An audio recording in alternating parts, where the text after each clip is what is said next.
Kita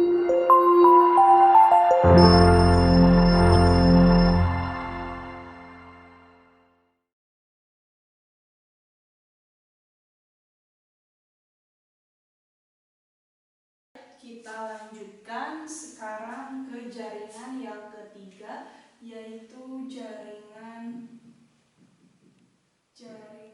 pengangkut. Oke. Nah, jaringan pengangkut itu terdiri dari dua, ya. Jadi ada dua. Yang pertama ada silem dan yang kedua ada floem. Apa fungsi dari silem? Silem berfungsi sebagai atau untuk mengangkut air dan garam mineral dari akar ke seluruh tubuh tumbuhan. Begitu ya. Nah, yang namanya silem ini dia punya komponen. Apa saja yang menjadi komponen silem? Komponen silem terdiri dari tiga hal, ya. Tiga hal ini apa saja? Pertama, ada yang disebut dengan unsur tapis, ya. Unsur tapis. Unsur pembuluh. Dasar spidol. Nah, unsur pembuluh di sini ada dua, ya. Jadi inilah sel-sel yang mengangkut air dan garam mineral. Ada yang berupa trakeid, ada yang berupa trakea. Biasanya kalau trakeid itu cirinya si sel-selnya itu pipih, ya, pipih memanjang, terdapat celah, ya. Jadi pada ujungnya itu ada celah,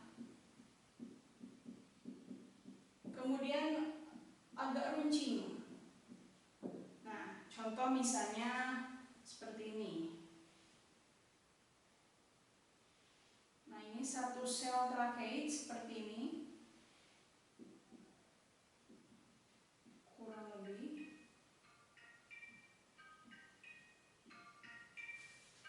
Sorry, ada iklan. Oke, nah kita lanjutkan. Nah, di sini. Nah, ini celahnya.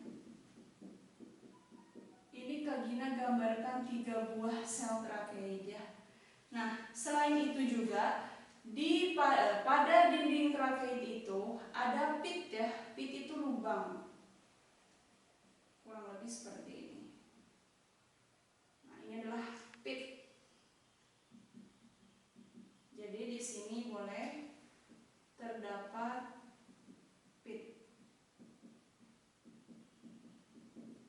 Dan ini celahnya. Itu adalah trakeid. Nah, adanya di mana sih untuk trakeid? Trakeid ini contohnya misalnya pada kelompok tumbuhan gimnospermae, ya. Itu biasanya berupa trakeid. Kalau trakea, nah trakea itu kan kalian tahu trakea itu artinya tenggorokan. Jadi memang strukturnya mirip dengan tenggorokan. Jadi si sel-selnya ini, sel-selnya itu bulat, memanjang, ya, dengan ciri khas ujung-ujungnya berperforasi. Nah, jadi ujung-ujungnya itu berpori-pori. Jadi ada lubang-lubang seperti berikut ini. Nah, ini Kak Gina gambarkan satu sel trakeid. Ini 2 sel trakeid. Sorry, trakea maksudnya, ya. Ini trakea. Nah, tuh. Kurang lebih seperti ini. Jadi memang strukturnya itu bulat memanjang, kemudian di sini ujung-ujungnya terdapat lubang-lubang nih. Kak Gina gambarkan titik-titik biru. Ini ibaratnya lubang-lubang. Nah, lubang-lubang ini disebut ujung perforasi. Itu ciri khas dari trakea. Jadi pada dinding ini tidak ada pit seperti trakeid, namun lubang-lubangnya itu hanya di ujung-ujungnya saja ya. Di sini disebutnya lubang perforasi. Nah, ini biasanya terdapat pada tumbuhan Angiospermae ya. Angiospermae boleh ya. Seperti itu kurang lebih untuk si unsur pembuluh. Nah, komponen xilem selanjutnya yang kedua, selain dari unsur pembuluh itu terdapat parenkim xilem. Nah, parenkim xilem tadi sudah disinggung di jaringan parenkim ya, bahwa jaringan parenkim yang terdapat pada jaringan pengangkut itu disebut parenkim xilem salah satunya, atau parenkim pengangkut lah gitu ya.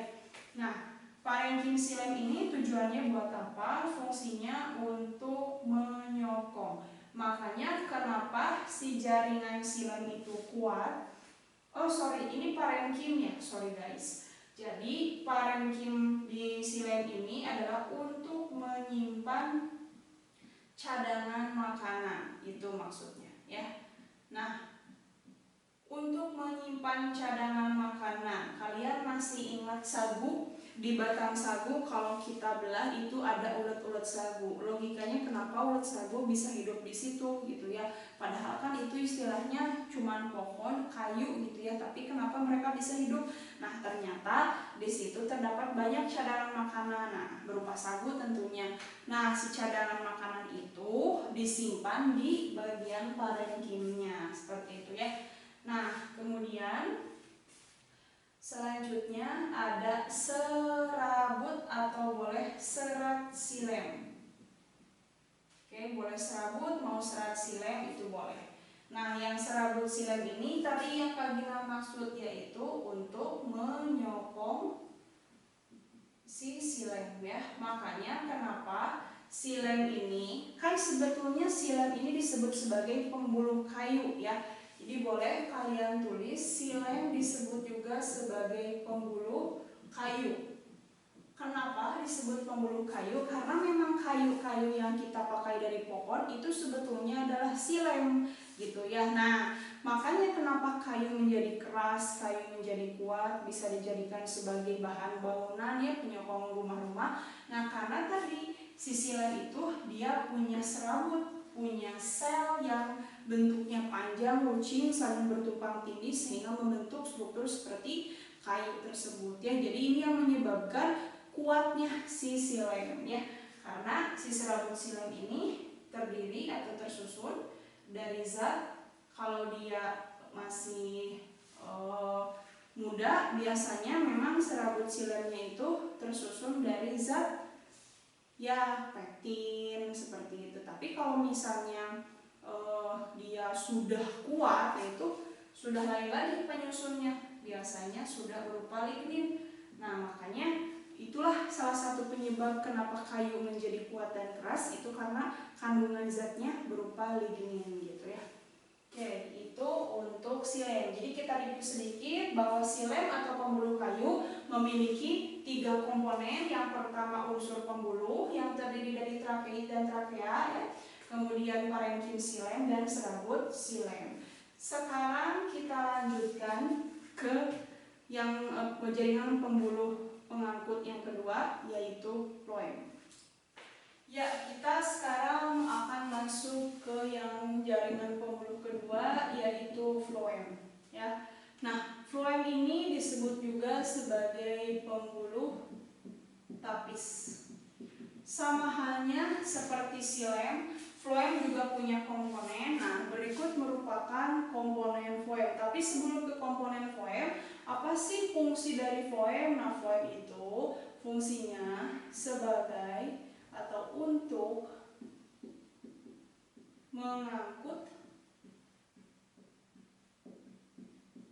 hasil fotosintesis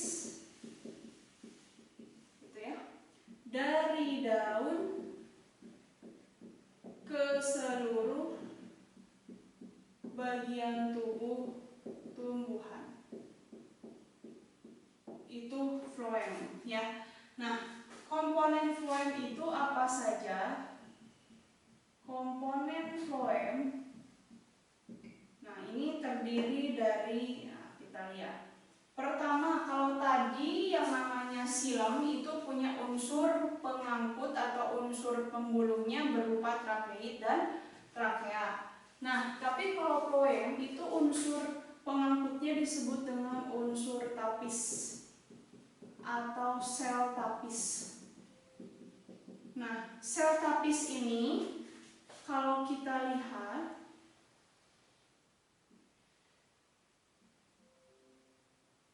kurang lebih seperti ini. Ini biasanya karena merupakan sel yang hidup, jadi dia masih mengandung protoplasma ya. Nah, ini misalkan protoplasmanya ini salah satu kita sebut ini protoplasmanya gitu ya. Nah, tetapi memang untuk floem ini dia tidak punya inti sel ya. Nah, itu unsur tapisnya sebagai pengangkut si zat hasil fotosintesisnya. Selanjutnya juga ada yang dinamakan parenkim floem ya. Nah, parenkim floem sama seperti halnya parenkim xilem, itu tugasnya untuk menyimpan cadangan makanan ya.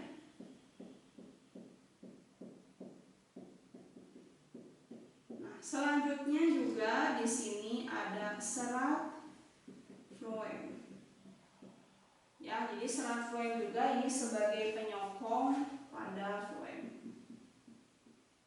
Nah, jadi kalau misalnya Kak Gina gambarkan si ini floem secara utuh ya. Nih, ini yang tadi Kak Gina tunjuk ini adalah protoplasmanya ya. Nah, ini salah satu dari sel tapisnya gitu ya. Nah, Kak Gina akan tambahkan di sini misalnya si serat floem dan parenkimnya. Nah, maka kalau Kak Gina gambarkan lagi keseluruhan, misalnya ini adalah sel-sel tapis, ini sel tapis yang lainnya gitu ya, kurang lebih. Kemudian ini misalkan ada gitu ya. Nah, ini ada, nah apa ini? Nah, ini adalah komponen yang keempat. Kak Gina hampir lupa, Kak Gina tulis di sini ya. Komponen yang keempat dia adalah sel pengiring ya. Sel pengiring biasanya disebut companion cell ya. Companion cell. Nah, si companion cell ini berarti sel yang selalu mengiringi sel tapis atau selalu mengiringi floem kemanapun floem berada. Nah, artinya si sel pengiring ini tugasnya sebagai pemberi nutrisi bagi floem itu sendiri, khususnya bagi sel tapis. Kenapa? Karena tadi sel tapis ini sifatnya berupa sel yang hidup, jadi intinya dia harus diberi makan gitu ya. Kalau tadi xilem itu merupakan sel yang mati, jadi dia tidak perlu diberi makan begitu ya. Nah, si sel pengiringnya yang ini ya, yang warna biru ini si sel pengiringnya, sel pengiring. Nah, kalau yang ininya itu sel tapis yang merupakan sel yang bersifat hidup. Kemudian di sampingnya lagi ini nanti ada yang disebut parenkimnya ya, parenkim floemnya misalnya. Kurang lebih begitu ya gambarnya. Nanti di sekitarnya juga ada yang sebagai penyokong-penyokongnya gitu ya. Gina ibaratkan seperti inilah ya gambarnya, biar bisa dibedakan. Oke, jadi ini merupakan satu kesatuan ya, jadilah yang disebut dengan komponen floem ya. Nah, tadi misalkan ini adalah serat floem gitu ya, ini yang menyokong floem. Kalau yang ini yang besar-besar biasanya parenkim floem. Inilah satu kesatuan dari floem ya. Jadi floem itu terdiri dari 4 komponen. Apa saja? Unsur tapis atau sel tapis, yang kedua parenkim floem, yang ketiga serat floem, dan yang keempat sel pengiring. Kak Gina garis bawahi di sini ya. Betul. Ini, dan ini. Jelas ya mengenai floem. Oke, nah selanjutnya Kak Gina akan bahas mengenai tipe pembuluh angkut ya pada tumbuhan. Itu terdiri dari apa saja? Kita lihat.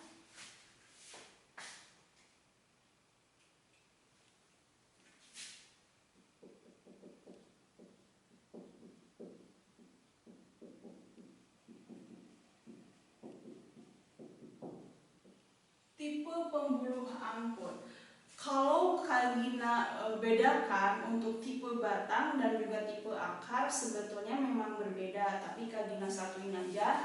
Jadi ini di sini maksudnya tipe pembuluh angkut pada tumbuhan, baik itu batang ataupun akar ya. Jadi yang pertama ada yang disebut tipe kolateral. Nah, tipe kolateral ini artinya xilem dan floemnya bersebelahan. Gitu ya. Maksudnya bersebelahan seperti apa? Untuk tipe kolateral ini ada dua. Ada kolateral terbuka, ada kolateral tertutup. Gitu ya. Nah, biar enak, Kak Gina gambarkannya seperti ini. Kak Gina gambarkan dulu yang terbuka. Untuk kolateral terbuka, ini artinya dia punya kambium. Dia pasti punya kambium. Contohnya pada batang dikotil. Kalau Kak Gina gambarkan, ini batang dikotil, Kak Gina gambarkan secara dari sisi sayatan melintang gitu ya.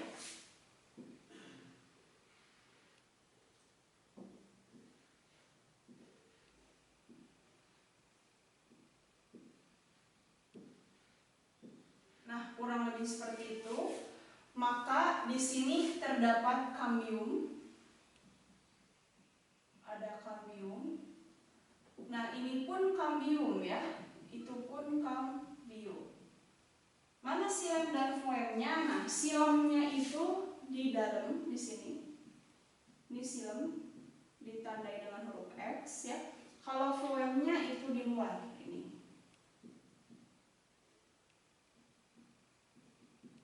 Nah, kurang lebih seperti itu. Mari kita lihat xilem dan floem bersebelahan. Ini xilem dan floem bersebelahan, tetapi kalau yang terbuka itu dibatasi kambium atau ada kambium. Nah, ini pun kambium antara xilem dan floem ini tuh kambium. Ini disebutnya kambium intravaskuler. Ya, kalau antara xilem floem satu dengan xilem floem lainnya itu namanya kambium intervaskuler. Kambium intravaskuler dan kambium intervaskuler ini termasuk ke dalam kambium vaskuler. Mudah ya? Nah, tuh. Nah, sekarang yang selanjutnya ada tipe kolateral tertutup. Kalau tipe kolateral tertutup biasanya ditandai dengan dia tidak punya kambium. Jadi tidak ada kambium yang membatasi si xilem dan floemnya. Contohnya pada batang monokotil ya.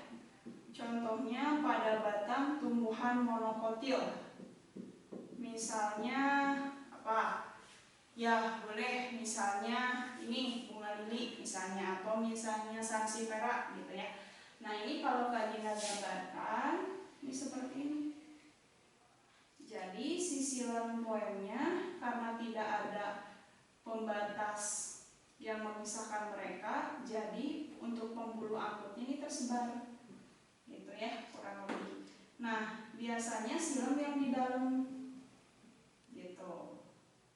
Ini xilem yang di dalam floem.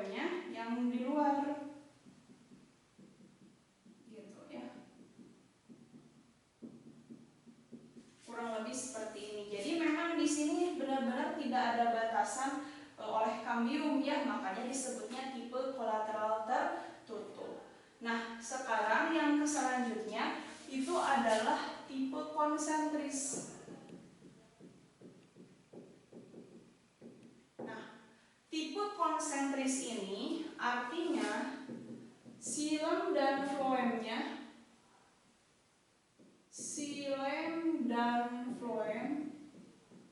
memusat. Nah, ini pun ada dua, ada konsentris yang amfifasal ya, ada konsentris yang amfikribal. Nah, untuk amfifasal ya, ini maksudnya si floem dikelilingi oleh xilem. Biasanya kan yang namanya xilem itu di dalam, tapi pengecualian untuk yang ini, dia si xilemnya di luar karena si floemnya dikelilingi oleh xilem gitu ya. Nah, ini contohnya pada apa? Ini pada batang bunga lili ya. Jadi ini kelompok Liliaceae biasanya ya. Di kelompok golongan Liliaceae biasanya itu tipe konsentris amfifasal gitu ya. Nah, kalau Kak Gina gambarkan misalnya begini, floemnya Kak Gina gambarkan dengan warna hitam. Untuk xilem-nya ini ya. Nah, begini. Makanya di sini memusat gitu ya. Nah, jadi yang ini floem dikelilingi oleh si xilem. Begitu. Jadi kalau dilihat di bawah mikroskop itu seperti ini ya.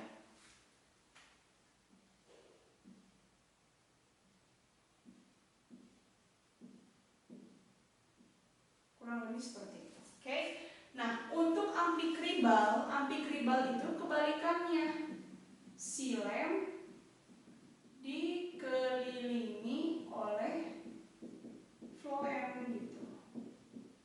Contohnya pada apa? Contohnya pada batang tanaman paku air ya. Tanaman paku air, misalkan seperti Azolla pinnata gitu ya. Nah, jadi kalau ini mah normal. Kalau yang tadi kan anomali ya, biasanya xilem itu di dalam, dia sendiri, xilemnya di luar karena si xilemnya itu mengelilingi si floem gitu ya. Kalau yang ini si xilemnya di dalam gitu. Oke, nah ini si floemnya.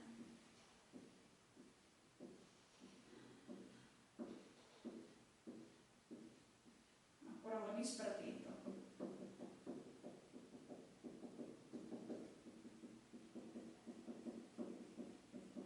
Nah, ini tipe konsentris amfikribal ya. Oke, mudah-mudahan jelas. Nah, ada satu lagi. Kalau yang tadi Kak Gina jelaskan untuk tipe kolateral dan juga tipe konsentris itu termasuk tipe pada batang betul. Tapi kalau yang ini ada tipe radial. Ini artinya xilem dan floem tersusun bergantian gitu ya. Ini biasanya tipe pada, ini khusus tipe pembuluh angkut pada akar ya, tipe vaskuler khusus pada akar. Nah, Kak Gina akan contohkan dengan gambar di sini.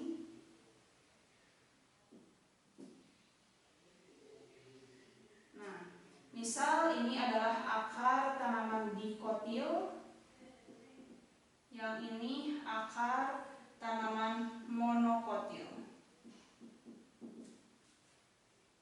Untuk dikotil kurang kegedean ya.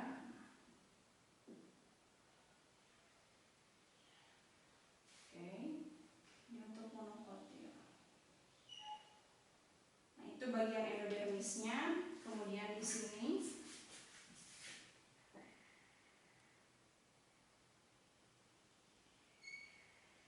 Nah, memang untuk akar dikotil biasanya pembuluh angkutnya, khususnya untuk tipe silemnya itu ada tipe khusus lah, tipe lain misalkan di sini.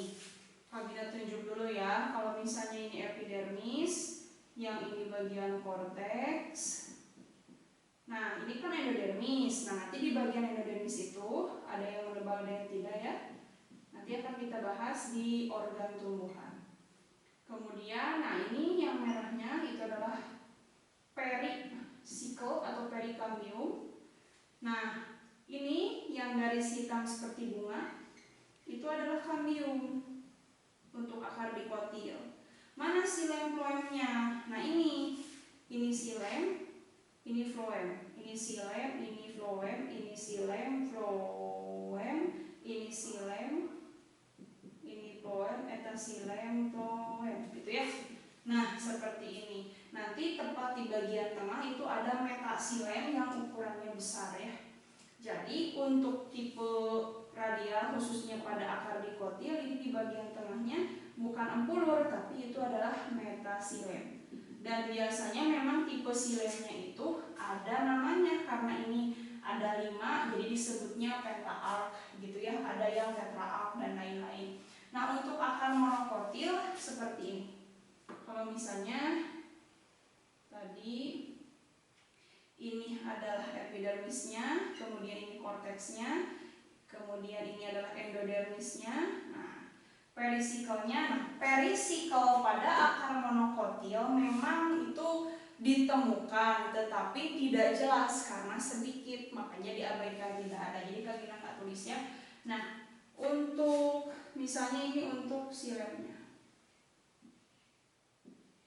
Nah, di sini silemnya itu yang ini. Nah, ini silemnya. Floemnya yang ini. Nah, jadi di sini jelas sekali bahwa silem dan floem tersusun bergantian. Silem baru floem, baru silem lagi, floem lagi, silem lagi, floem lagi, silem lagi, floem lagi, silem lagi, floem lagi gitu. Ya, seperti itu. Nah, di sini jelas banget tepat di bagian tengah ini adalah empulur. Nah, ini yang membedakan antara akar dikotil dengan akar monokotil, salah satunya dari ada tidaknya kambium dan empulur. Seperti itu. Itu untuk tipe pembuluh angkut atau tipe vaskuler pada batang dan juga pada akar. Oke? Gimana? Semoga mengerti, jelas ya, semoga puas. Oke? Itulah mengenai jaringan pada tumbuhan. Nah, sekarang ada satu lagi jaringan pada tumbuhan, yaitu jaringan penutup luka ya, yang kita namakan dengan jaringan gabus. Oke. Berikut penjelasannya ya. Oke, jaringan terakhir untuk jaringan dewasa pada tumbuhan yaitu adalah berarti yang kelima ya, coba kita review sedikit. Yang pertama tadi jaringan epidermis ya, merupakan sel hidup. Yang kedua jaringan parenkim, dia juga sel hidup. Yang ketiga jaringan penyokong ya, diantaranya ada kolenkim dan juga sklerenkim. Kalau kolenkim dia merupakan jaringan yang hidup atau selnya hidup. Kalau untuk sklerenkim dia selnya mati. Kemudian ada jaringan pengangkut yang terdiri dari silem dan floem, di mana silem itu termasuk selnya yang mati dan floem itu termasuk sel yang hidup. Dan satu lagi berarti yang kelima gitu ya. Di sini ada jaringan gabus.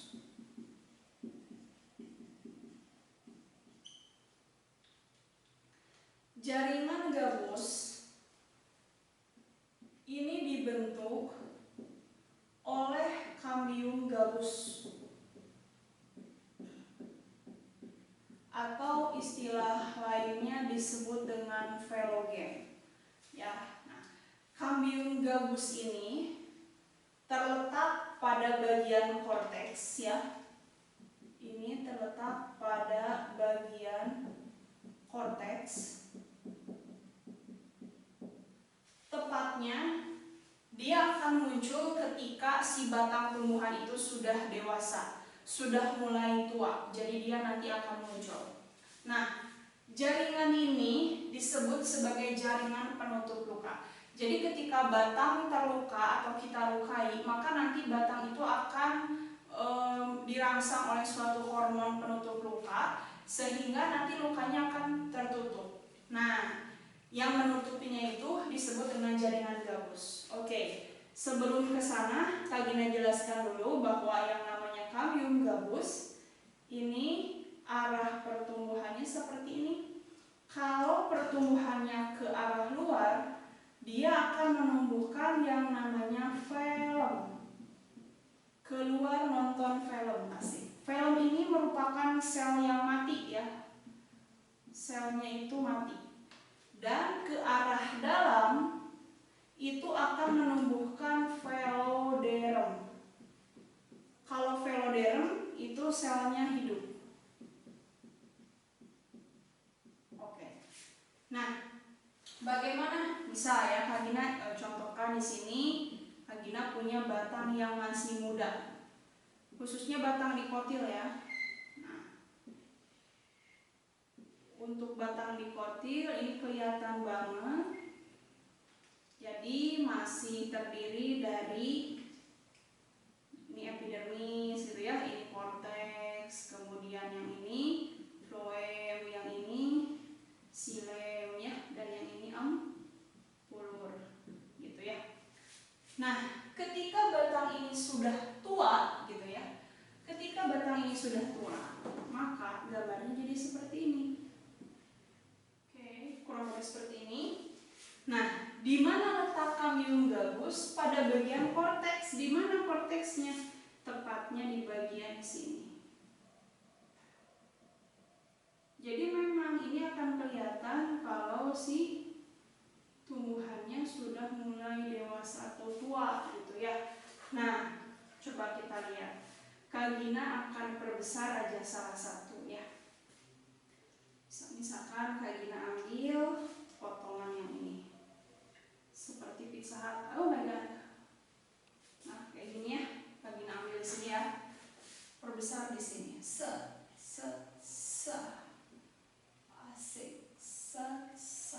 Nah, diperbesar nih si pizzanya ini ya. Yang pizzanya itu Kak Gina perbesar.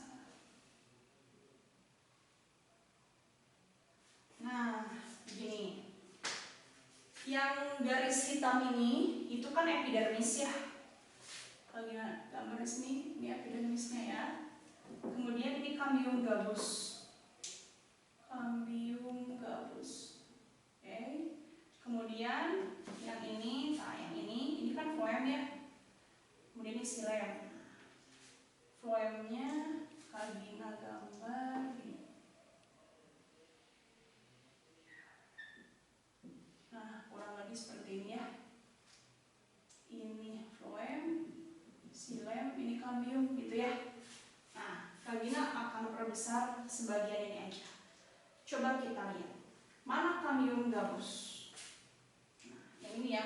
Oke deh, di sini dulu. Lihat dulu ke sini, Kak Gina perbesar dulu. Maksudnya Kak Gina kasih keterangan dulu. Ini epidermis. Yang ini korteks. Yang garis putus-putus merah itu velogen alias kamium gabus. Yang ini floem. Yang ini kamium vaskuler ya, khususnya intravaskuler. Tadi ini floem. Nah, yang dalamnya ini adalah xilem. Nah, apa yang terjadi kalau misalnya makin kesini si batang tanaman ini tuh makin melebar, otomatis maka epidermisnya akan rusak. Nah, apa yang terjadi ketika epidermisnya rusak?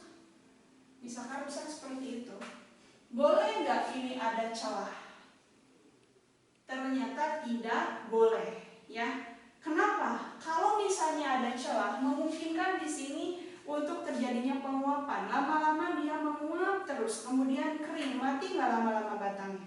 Bisa jadi mati, ya seperti itu. Nah, di sini ada Cambium gabus alias Phlogen.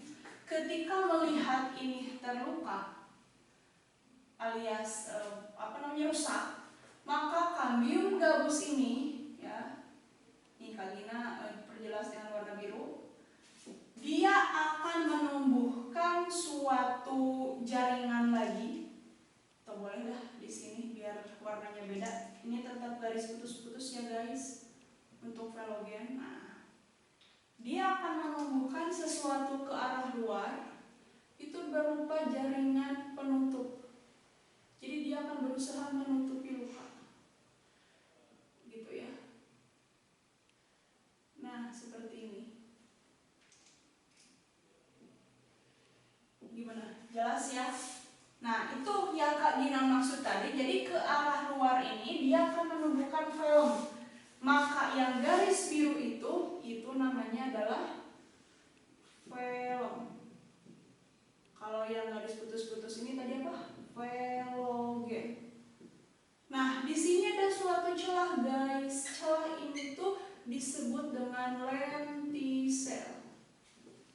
Lentisel kan tugasnya sebagai tempat pertukaran udara juga, gitu ya. Oke, selanjutnya kalau ke arah dalamnya berarti ke arah sini, ke arah sini, ke arah dalam, dia akan menumbuhkan lagi suatu jaringan, gitu. Intinya itu apa? Intinya dia lebih kuat.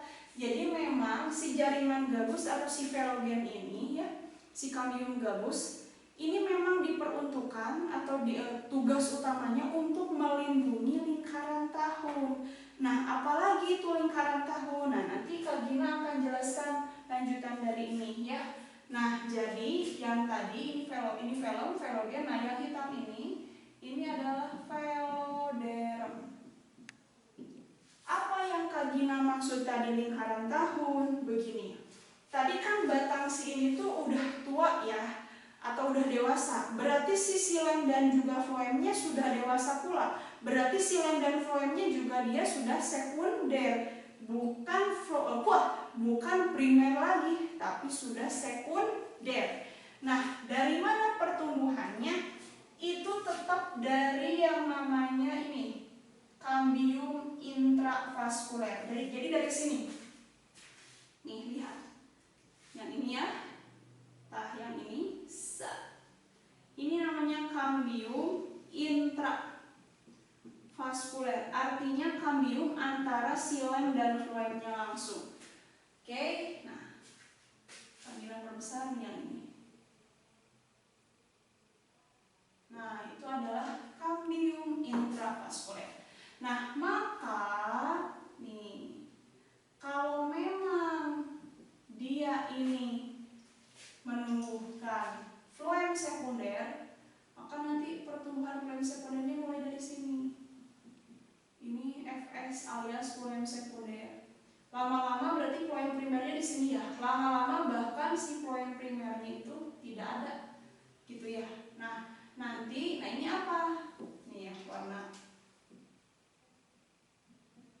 Nah, ini apa? Ini xilem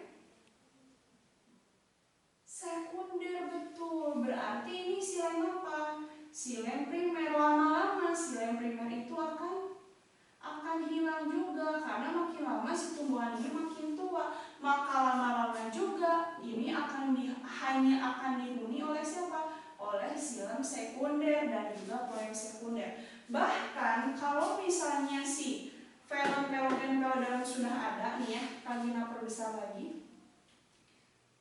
Si pizzanya kita kurangi. Nah, gini ya. Kak Gina perbesar lagi. Kalau misalnya ini tadi adalah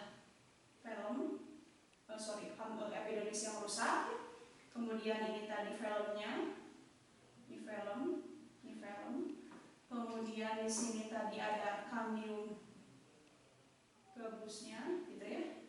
Kemudian ini adalah velodermnya, Kemudian lagi ini adalah, nah ini apa misalnya? Ini misalnya si floem sekunder. Nah ini si cambium vaskulernya gitu ya. Nah bahkan nanti lama-lama nih yang tersisa hanyalah silem. Jadi nanti lama-lama gini guys, ini adalah silem sekunder. Silem sekunder ini bisa dijadikan sebagai umur tumbuhan. Jadi berapa tahun umur batang tumbuhan ini itu bisa dilihatnya dari silem sekunder ini ya. Bagaimana cirinya? Nah, silem sekunder yang dimaksud tadi adalah lingkaran tahun, dan memang lingkaran tahun ini hanya lebih berlaku pada tanaman yang hidup di dua musim ya. Contohnya musim hujan dan musim kemarau gitu ya. Karena begini, nanti si silem sekunder ini ukuran dari si sel-selnya akan berpengaruh. Misalnya ya, kita lihat ketika musim penghujan, maka ukuran sel-sel silemnya itu lebih besar ya, terlihat lebih besar, sehingga akan tampak lebih terang ya. Ini oke, dah. Lagi misalkan ini musim kemarau. Musim kemarau berarti si sel-sel silemnya itu cenderung lebih kecil sehingga tampak lebih gelap gitu. Lagi ini musim hujan lagi guys, misalkan ya, musim hujan lagi lebih tampak terang lagi. Ini musim kemarau lagi, ini kemarau lagi, ini kemarau lagi ya. Kemudian ini hujan lagi, terus saja seperti itu.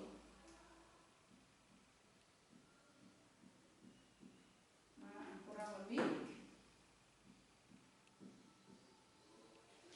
seperti ini. Nah, jadi ini Kak Gina sebut sebagai musim hujan ya, Kak Gina singkat. Yang ini sedang musim kemarau. Nah, hujan dan kemarau inilah disebut 1 tahun. Oke, lagi tadi hujan, kemarau, hujan, kemarau, hujan misalnya ya. Nah, maka yang ini 1 tahun berikutnya, yang ini juga sama ya. Nah, maka kalau ditanya berapa umur dari tanaman, khususnya berapa umur dari pohon ini, umur dari pohon ini adalah 3 tahun. 1, 2, 3. Kurang lebih seperti itu ya. Jelas ya, tadi ini semua adalah perbesaran dari silem sekunder ya, XX.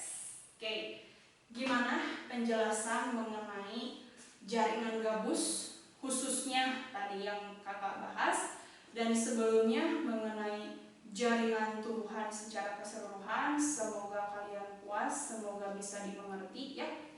Oke, terima kasih banyak untuk tetap lihat video Kak Gina. Oke.